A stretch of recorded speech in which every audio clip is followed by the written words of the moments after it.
పదవిలోకి వచ్చేదాకా జనం మనమని కూసే మీ నాలుకలు పదవిలోకి రాగానే మనం వేరు జనమే లేరని రంకు మార్చే మాటల బేరమిక సాగదు. ఇయాలటి నుంచి ఇంటింటికి తిరిగి జనం సమస్యలేంటో తెలుసుకొని తీరాలే, లేదంటే మీకు మూన్నట్టే. అమ్మో, లెజెండ్ సినిమాల బాలకృష్ణ సార్ పవర్ఫుల్ డైలాగ్ ఇది.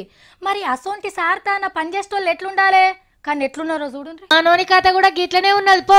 పేరు శేఖర్, ఎమ్మెల్యే బాలయ్య బాబుకు పిఏ. అంటే సారు ఎప్పుడు ఏడుకోవాలి, ఏడ మీటింగ్లో మాట్లాడాలి, ఏడ ఓపెనింగ్ చేయాలి, ఎవరిని కలవాలి, మంచేంది చెడేందని నరుచుకునే మనిషి. పేరుకే పిఏ కానీ పెత్తనం కూడా పెద్దగానే చేసిండు. హిందూపురాన్ని కిరీటం లేని మహారాజు లెక్క వెళ్ళిండు. పబ్లిక్ తోని ఏ లెవెల్ ఆడుకుండో ఫోన్లో మాట్లాడిన గలీజ్ పురాణం ఇంటే తెలుస్తుంది. మని ఇంకట్లా చేస్తే పూలకుంట్లో నిలుపురాకపోతే నా కొడుక చెప్పేది చెప్తా నా కొడుక హిందూపూర్ నీకు ఊర్లో పోయేది హిందూపూర్కి ఆఖరికి పార్టీలను ఎవ్వరిని దేకలేదట.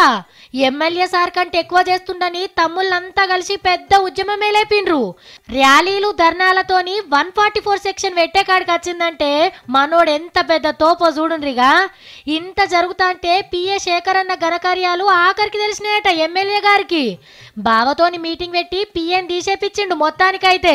నాకు ఆసుపత్రి ఉంది, అది చూసుకోవాలి, సినిమా చూసుకోవాలి, ఇటు నియోజకవర్గం చాలా డెవలప్మెంట్ అయింది. ఇప్పుడు ఇంకా కూర్చున్నాం, మళ్ళీ ఇండస్ట్రీస్ ఇంకా చూపిస్తాం శరవేగంగా డెవలప్మెంట్ ఉంటాయి సహజంగానే. కానీ ఏదైనా అందరూ ఒక ఫ్యామిలీ ఎవరికి. అయ్యగారు సినిమా షూటింగ్లు ఆడియో ఫంక్షన్లను తిరుగుతా అంటే హిందూపురం ఏం కావాలి, సార్ బదులు నేనే చూసుకుంటా అని ఎమ్మెల్యే డ్యూటీకి ఎక్కిండేమో.